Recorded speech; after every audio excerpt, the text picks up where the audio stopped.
Good evening, cadet, and welcome to the Fourth Wing. I am feeling like a dragon rider with my new short hair and this Pilates jacket I have on.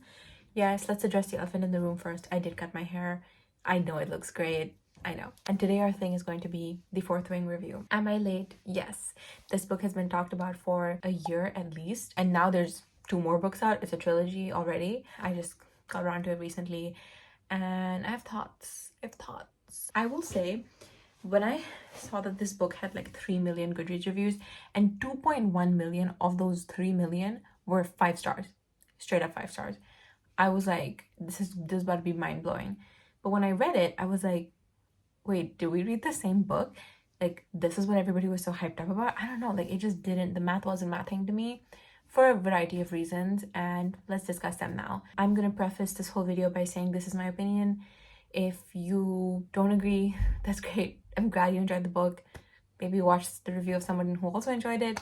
I don't think the hype might match up to what the book was. I thought that based on the hype that it would be a lot better than what it was, basically. I actually wrote a script for this one because I had a lot of thoughts that I had to organize, and I read a lot of positive and negative reviews. This is the official spoiler warning. If you're going to read this book, don't watch this review. There's no way, in my opinion, to review a book and have it be spoiler free. If you're going to read it, just read it and then watch this video later, okay? If you're not going to read it at all, that's also fine. I'm going to explain a lot of the plot, so you don't need to have read it. And if you have read it, then great. This will make sense to you. Okay, let's begin. Let's introduce the book first. Fourth Wing is Rebecca Yarros's first of her Empyrean fantasy series, and it takes place in a war college. So basically you've got a country called Navarre, and around it are rebel provinces who are like the enemy. They're trying to invade, and Navarre is like, okay, we're actively at war, and they have been for a few centuries. So they have a college where it's called Basquiat. I like that name, even though I don't like Basquiat. I like Basquiat War College as a concept. I like it, makes sense. So students from 20 years old enter the college, and they can be in 4 quadrants. Number 1, the scribe quadrant, or they collect intelligence, they create statistics, they create reports, all the classified information. Number 2, the riders, they're dragon riders. They are like on the front lines.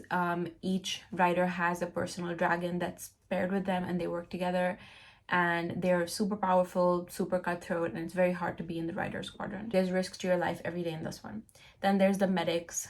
They're the healers, the medics, and then there's the infantry, which I had to find out about through reviews because that's how little they mentioned it in the book. I didn't even realize there was a 4th quadrant. But yeah, there's 4. I guess it makes sense because it's a quadrant. There's 4 quadrants. Everyone coming in has to pick which one they want to go into. The number of riders is diminishing every year because of the high death rate. Only I would say 50% of the people who want to join make it through the first year. That is where this is taking place. And the classes of the college are very war inclined. They learn history, they learn battle strategy, they do a lot of physical training, obviously, but we don't see much of any of the other quadrants except for the riders quadrant, because our protagonist is obviously a dragon rider. And the plot summary is basically the journey of this one girl, Violet Sorrengail. She joins the riders quadrant, and it's basically the story of her first year in it, her friendships and the challenges and everything that she experiences, and how she makes it to the second year. But by the time the year is ending, some kind of external threats to the country start kind of forming. Things are starting to get a little serious, and she realizes she might be being sent to the front lines before she thought she was.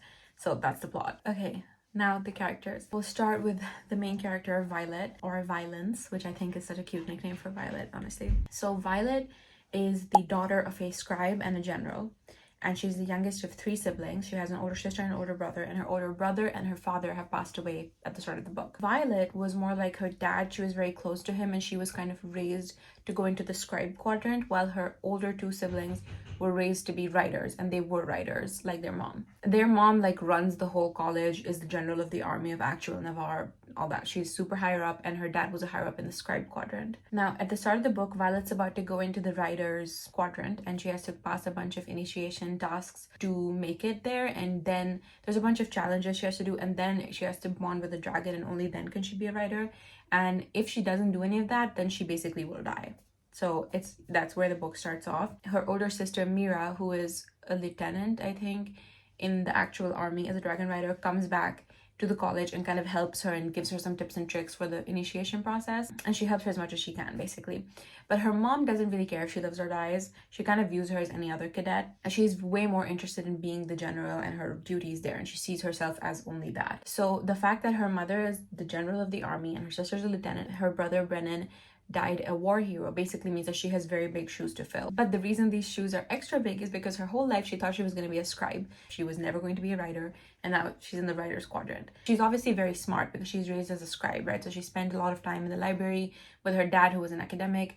She's very smart, and she's very familiar with Basquiat because both her parents worked there, so she lived and grew up there her whole life. She's 20 at the start of the book, which is bonus. Yes, more characters who are not 16 years old. Very good. So the reason that she was going to be a scribe, aside from the fact that her father was one, was because she was born pretty frail physically. She gets injured very easily, her bones break very easily, and her joints pop out of place very easily. She's just weak, and as a result of this sickness that's not really described in much detail, her hair also turns silver at the end, so it's like brown, and then on the ends it turns silver. And she says that even if she cuts it, the bottom of it just turns silver. So that's like a sign of how weak she is. And of course, as any protagonist must be, she's also very thin and also very petite, and not only that, but also very small. Now, she was all set to be a scribe, but when her father passed away out of heartbreak over losing his son, her brother, her mother basically tells her, like, now that your father's not here to express an opinion, you're going to be a writer. So instead of backing down or feeling scared, Violet decides to take on the challenge and like prove to herself that she can be a writer, which is why she's there. Even though her whole situation right now seems pretty stacked against her, like the odds are not in her favor,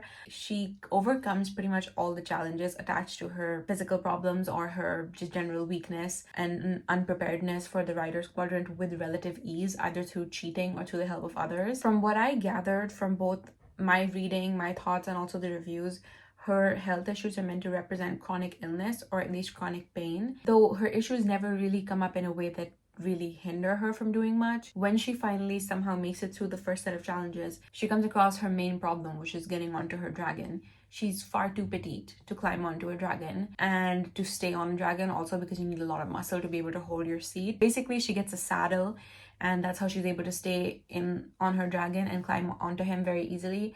But the problem with this is, instead of her being the smart one who's like, let me make myself a saddle, someone else gives her a saddle. So again, I'm like, I thought you were Miss Smart Girl. I know that the author was trying to make it be like, okay, so because Violet's differently able than the others, she just needs a saddle. Even though the others don't need it, she can have one to keep up with them. But why did someone else have to come in and give her that? I don't know. Like, I just kept thinking, like, if she's so brave and smart, wouldn't she have figured out her climbing the dragon and staying on the dragon problem herself, so one way or the other? So in those moments where her body and her physical limitations fail her, instead of finding an alternate route or doing something else or working on getting stronger in that particular weakness, she just kind of bears down and powers through the pain, which kind of sends a bad message. I think, I mean, I can't speak for chronically ill or disabled people, but I will say that feels like a bit too easy of a workaround for her to just be like, yeah, it was almost impossible, but I just got through the pain. Instead of thinking, if she's so smart and she has had these physical limitations all her life, she would work a way around it or get a little creative. That doesn't really come up. That's kind of her physical appearance and her physical behavior and limitations, I guess. But as far as her personality, I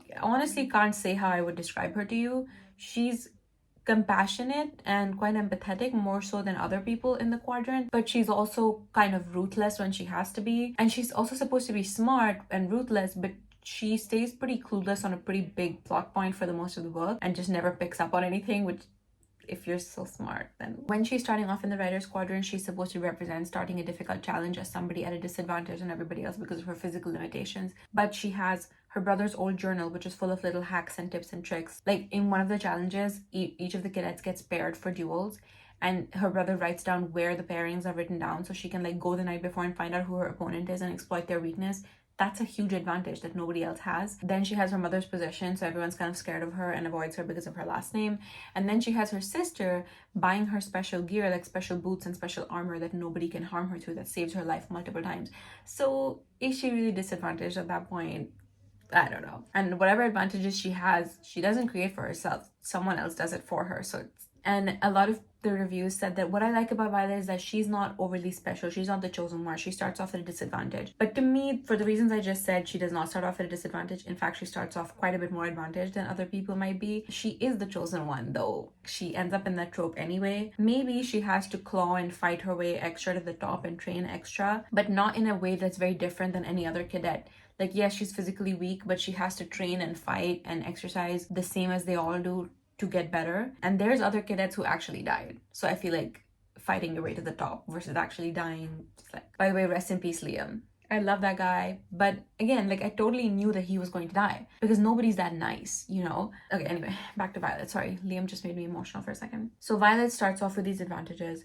She's very smart also from being raised in a scribe environment, and she has access to a lot of information. She knows what's going on. And on top of that, she gets the biggest, scariest dragon paired to her, and she gets a second bonus dragon paired to her, and she gets a power that's like not been seen in a century, super rare. I mean, I guess it would be tropey for her to be paired with the tiny runt dragon, but I guess even that would be less tropey than what ended up happening. Is like Miss Petite and Weak gets the big dragon with the big powers and the rarest powers and the best, strongest dragon.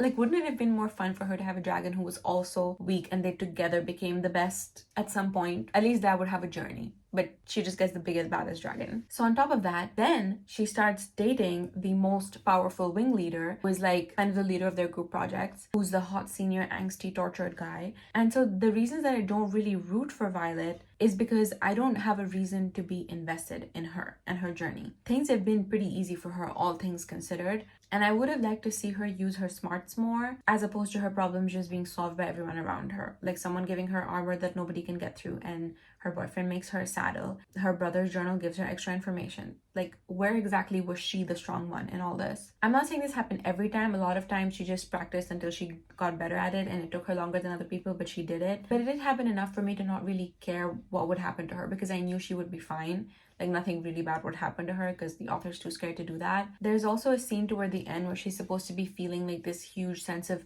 betrayal and anger at Xaden, but instead of feeling for her and being like, wow, she's going through this horrible thing, she must feel so betrayed, I felt annoyed by her because I was like, did you really think the child of a rebel movement who constantly met up with other fellow rebellion children was not doing anything about the rebellion happening outside?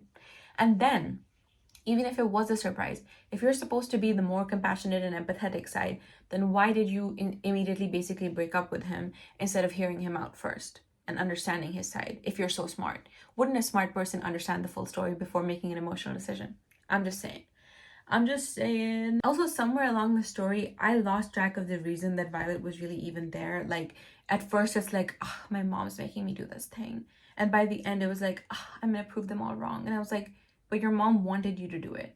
Your mom never thought you couldn't do it. She put you in that situation. So what are you proving her wrong with? That you survived? Okay, I guess I'll take it. Okay. Eventually, she realizes that she wants to be a writer and she stops wishing to go back to the scribe quadrant. And she's like, this is what I want to do. This is what I'm supposed to be. But I still get the feeling that she's distinctly uncomfortable with being in actual combat. She's really bad at it. And I know she's a first year, but she has no natural ability.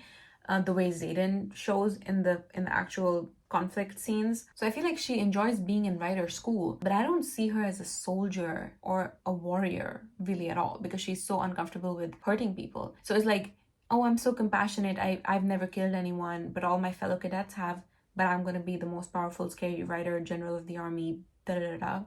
Next up is her man Xaden. Honestly, not a lot to say here. He's a senior at the college and he's a wing leader. He's very mysterious, and his father was the leader of the rebel movement. He has one of the scarier dragons, the more feared ones, and he has an extremely rare power of shadow wielding. Xaden is the oldest of all the rebel children, and he has kind of a big brother dynamic with all of them. And he's very authoritative and consequently very closed off and keeps to himself. He's not super fleshed out. He's kind of made a classic selfless, I gave up everything for them, guy. He has a typical kind of bad boy air about him. His father, as the leader of the rebel movement, was directly responsible for the death of Violet's older brother, and Violet's mother was directly responsible for the death of his father. So there's that whole background between them, and it keeps coming up here and there. Like, Violet will just remember, like, of course he hates me. my mother killed his father. And she's like, we should hate each other. But of course, this has no real bearing on the story. So I don't know why we keep bringing it up. I think it's a layer of complexity in their relationship that is there, but has no payoff, at least not yet. He also keeps telling Violet, like, you shouldn't fall for me. Falling for me is the worst thing you could do, which is really annoying. Like, don't tell her how to feel. But he becomes a bit more fun when he realizes that she's not stupid and that she's getting stronger. But he's just very boring. And by the end, we find out he was keeping a big secret from Violet. And so maybe he becomes more complex in the second book, where we find out more about that secret. And not yet. He's just likable to the reader because he's attractive, sarcastic, and protective.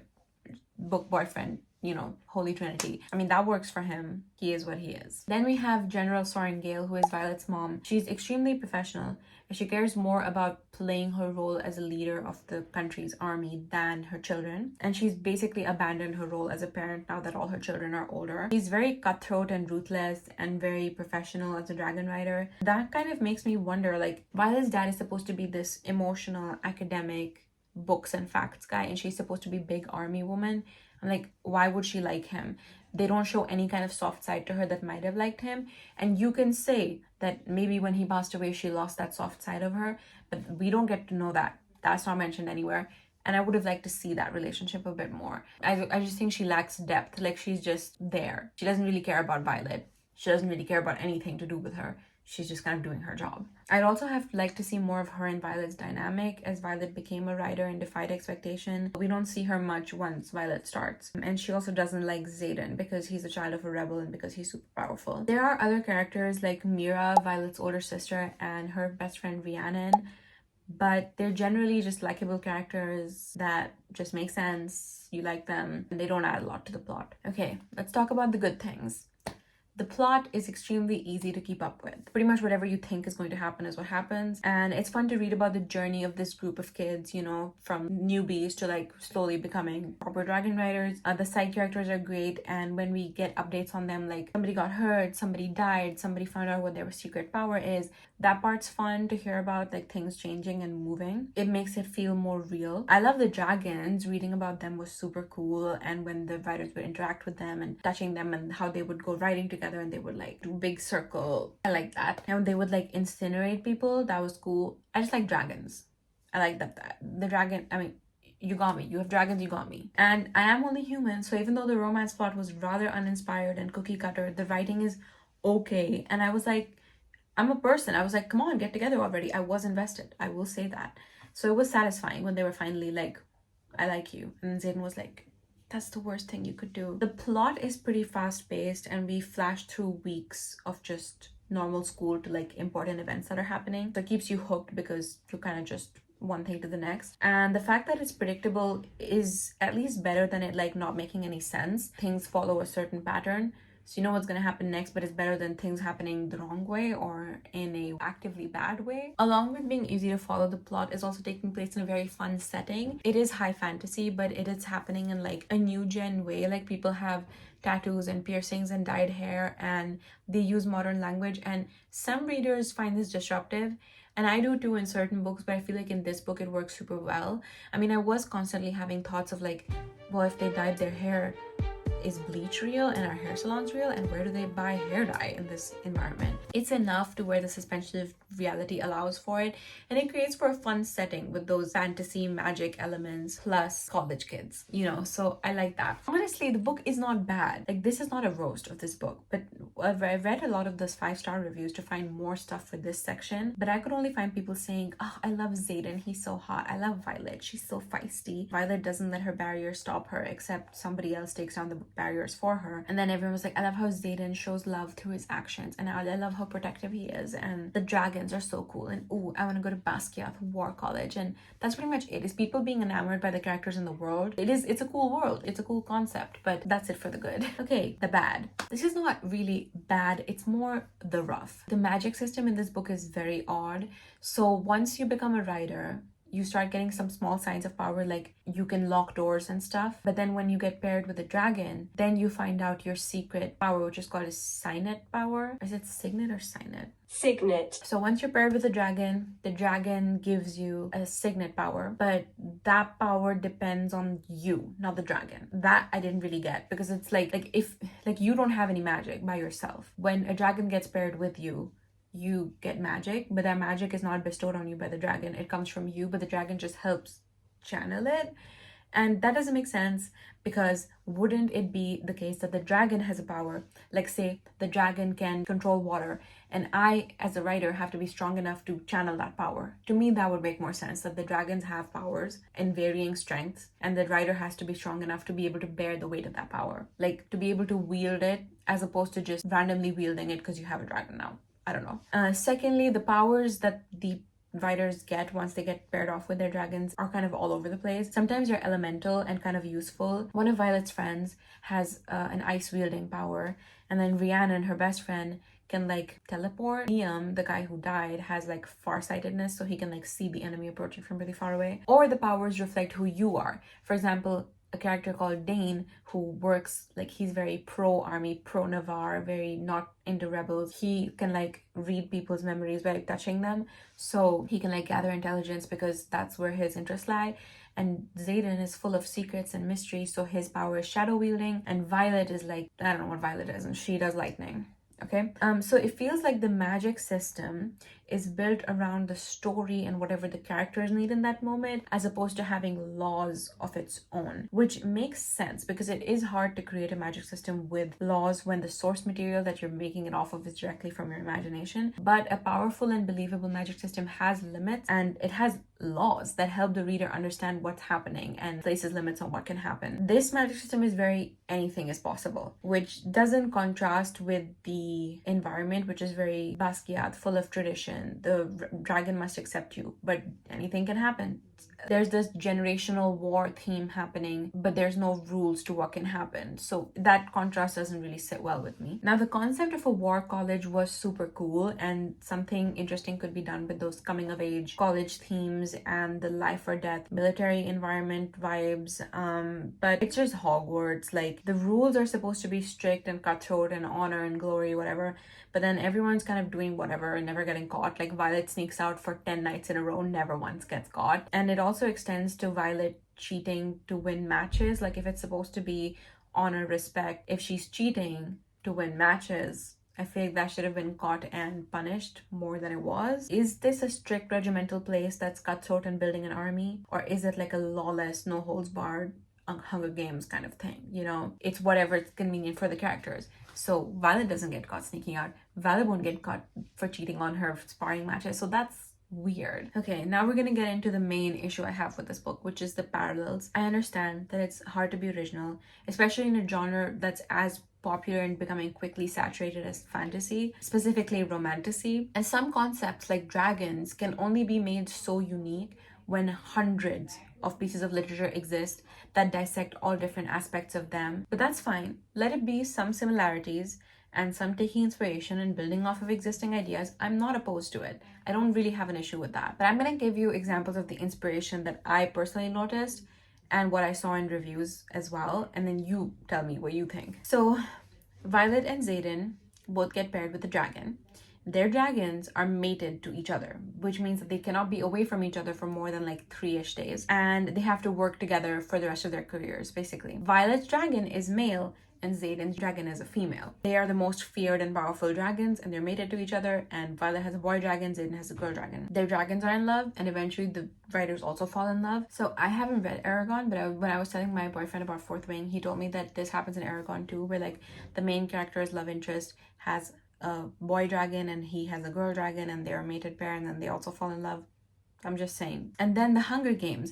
It's just the environment of having young people being in a lawless state where the odds are completely against their favor, and they're trying to win a game, and they do end up taking each other's lives along the way. This one is passably okay. It's different enough to where I wouldn't really have an issue with it, but the Hunger Games also has the same love triangle. Violet comes to Basquiat initially. She has a crush on Dane, who's someone from her childhood who her family respects, who's grown up with her and he looks out for her and helps her out, but he will not break the rules for her, and he is a writer first and her friend second, and he also wants her to stay who she is instead of accepting her for the changed person she becomes after becoming a writer. Is that not Gale Peeta, who actually endures the horrors of the game with Katniss, sees her change and evolve, and can understand her and can understand how the games change you, and then they fall in love? That would be Xaden. And there's also one mean guy who has it out for Violet and is always trying to kill her, which is a lot like Kato in Hunger Games. Next, Divergent. I watched the movie today with my mom, actually. This one is fresh on my mind. It also has 4 factions, and one of them is for crazy people with death wishes, which is the same as Basquiat. The riders are basically Dauntless. They even wear all black. Their role is to protect their society from outside threats, same as the Dauntless. And death and injury are extremely common, same as Dauntless. The dynamic between Triss and Four in the books as well at the start is like Four is very annoyed by Triss. Then he eventually, like, they have a big kapow, and then he starts to respect her and like her, and then he starts to train her especially, which is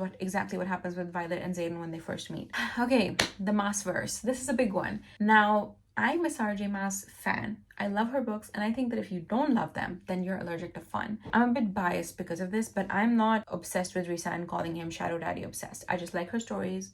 I enjoy them, and the obsession ends there. Now, she frequently has characters with shadow-wielding abilities, most popularly Azriel and Rhysand, 2 of the main characters in the Court of Thorns and Roses series. And not only does Xaden have the same power, named the same thing, shadow-wielding, has the same description, black shadows that can come out of him like tendrils, same function of shielding and kind of, you know, hiding things, and can touch and pick up things, and he also uses them the same way. Like in some scenes in ACOTAR, characters will use the shadows to like hold down someone's limbs or to touch somebody, and he does the same thing with his shadows. So okay, fine, the power is the same. That's fine. Honestly, if you ask me to picture like a bad boy in a fantasy novel and give him a power, I would also say shadow wielding. That's fine. I'm willing to let it pass. But the physical similarities between the 3 Fae males in the inner circle, Cassian, Azriel, and Riz, are the same. They look the same as Xaden. Like if they 3 had a child together, it would be Xaden. Like, I don't think it's a coincidence that these characters have the same powers and are all also muscular, tall, brunette, have stubble, big jawline. I mean, I get the tall, dark, and handsome thing. Like, of course, he's gonna look like that, but there was ways to make him different. And the way that he's described, I was literally just picturing, like, he's all big, muscly, and tall, like the 3 of them. He has scars all over his neck, down to his back as well. Same as Azriel, who has scars all over his hands. And he also wields shadows. I mean, why does every male interest in fantasy novels look like this? As one thing for 3 of Sarah J. Maas's characters to do it, because those 3 characters are the same race, but this one is so uncanny that it almost feels like she's writing a spin-off of ACOTAR, and this is like their descendant or something. Like, it's so similar. And then the Hogwarts and Basquiat parallels are a bit more limited. When I was picturing Basquiat and any scenes happening in the dorms or the lunchroom or whatever, I was picturing the Hogwarts set. Like, in my mind, this was all happening on the Hogwarts set from the movies. From a lot of the reviews that I read, it also appears that there's a lot of similarities between Violet and Mare Barrow, who was the protagonist of the Red Queen series by Victoria Aveyard, I think. I haven't read Red Queen myself, but it looks like both the characters have brown and silver hair and lightning-wielding powers, which, if that's true, that's a lot. And also the plot line where a presumed dead relative comes back and is part of a rebel movement also happens in Red Queen, apparently, so that's a lot. And I also saw some comparisons being drawn to Six of Crows. Again, I haven't really read that, but in that I do remember that the protagonist was being trained as a cartographer, and then she realizes she has some power and she ends up being like a warrior, whatever. Look, I think in the end, being derivative is absolutely fine. I know it sounds like it was a huge problem, but I don't even think it's a bad thing as much as I found it distracting. I couldn't help but being like, oh, that's like ACOTAR. Oh, that's like Harry Potter, which is not good because the identity of Rebecca Yarros' own work kind of gets lost in the way. It's not totally gone though, and I like how refreshingly simple it is to imagine the dragons, the mountain setting, very easy to picture. But when you separate the original bits that aren't reflected in any of the complex and very compelling source material, there's not much that doesn't have that derivation. I don't even know if that sentence made sense. Okay, further implications, and the sequels. In the end, I think the characters are very simple. They are what a kid would describe in a fantasy novel. The most powerful guy and the most powerful girl with the best and the strongest and the fastest dragons, and they have the rarest powers, and they're heroes, and they start out on one side and they realize that they're fighting for the wrong side and they start off on the other side. It's very textbook fantasy. And I think that people make that out to be a worse thing than it actually is. Remember, you've read amazing fantasy books. So comparing those amazing books to a book that's just good but not amazing makes it look worse than it is. But the author hasn't written amazing fantasy books. You've just read them. So from what I understand, this is the first fantasy novel that Rebecca Yarros has written. It looks like she writes, I think, just fiction before that. Like, she's still getting into it, and this is the first of a series, which means it's a lot of setting stuff up and figuring out characters and preparing their arcs. And it's not really fair to compare Fourth Wing to like Empire of Storms, because that's not what this is. And I think there's a reason that the book went so insanely viral, and I get it, because it's what people want to read. The romance, the spice, the side characters, and the setting and the vibes are very compelling, and that's exactly why people are into this genre and they want to read more of it. But with that being said, right now there's 2 sequels out for this book. I think Iron Flame and Onyx Storm, and I'm not rushing to read them after reading Fourth Wing. I'm just not that attached to the characters. To me, it came down to whether I care to know what happens next to Violet. And so far, the book played out in a very expected way. Hello. An editor's note that I forgot to add was that something I noticed about this book that I forgot to mention. You know how sometimes fantasy books that are super complex become simplified to become a movie? And they have to cut the fat a little bit to make it more digestible for movie audiences. Fourth Wing is kind of like that. It's like reading a movie script. It's that simple. So just forgot to add that. But that makes me not too concerned by any upcoming plot development. So I don't dislike this book, but I'm good with leaving off where it is for now. That's my review. In the end, I gave it 3 stars because I did read it, I enjoyed it, I read it fast, I read better, frankly. So yeah, that's my review. Bye.